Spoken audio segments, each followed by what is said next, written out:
हाँ जी, so this question is from NET JRF December 2016। एक सिंपल सी इंफॉर्मेशन, बेसिक इंफॉर्मेशन के बेस पे क्वेश्चन है और ऐसा क्वेश्चन हर बार अटेम्प्ट होना चाहिए।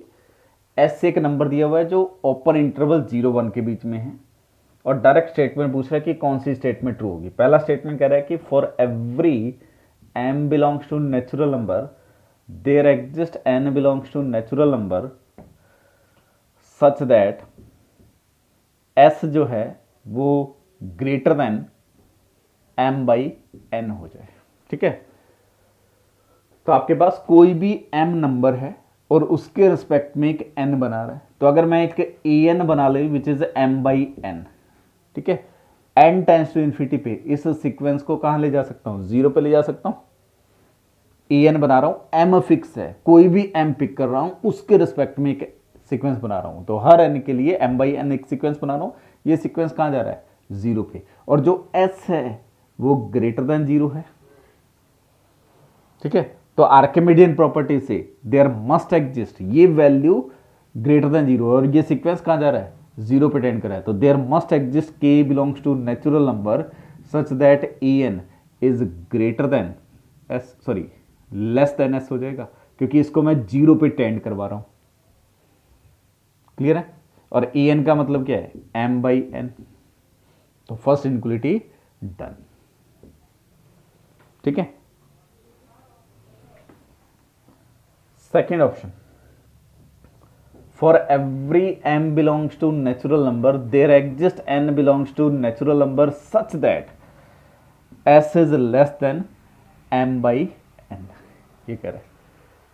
ठीक है, for all m there exist n, तो अगर मैं n को m के इक्वल पिक कर लूं तो m by n equal to 1। अब मेरे को ये आइडिया क्यों आया, क्योंकि ये पता है कि s की वैल्यू लेस देन 1 है, तो अगर इस क्वांटिटी को मैं 1 या 1 से ग्रेटर बना लूंगा तो डन हो जाएगा।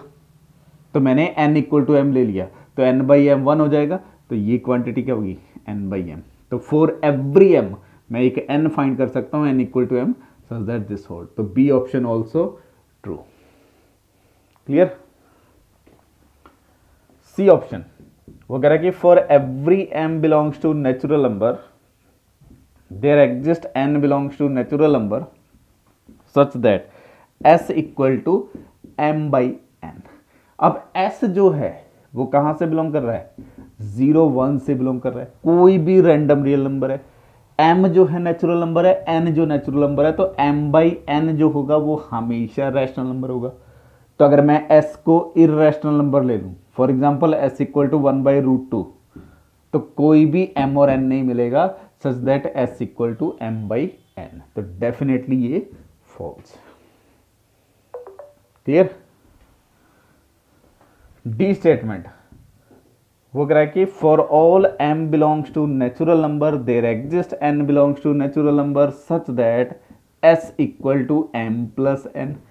m नेचुरल नंबर है, n नेचुरल नंबर है, तो m प्लस n जो होगा वो एटलीस्ट 2 होगा, लेकिन s जो है वो एटमोस्ट 1 है, तो ये इक्वल कभी नहीं हो सकते।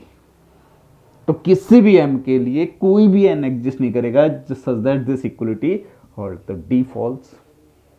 तो आंसर क्या बचा, A and B option only. Clear.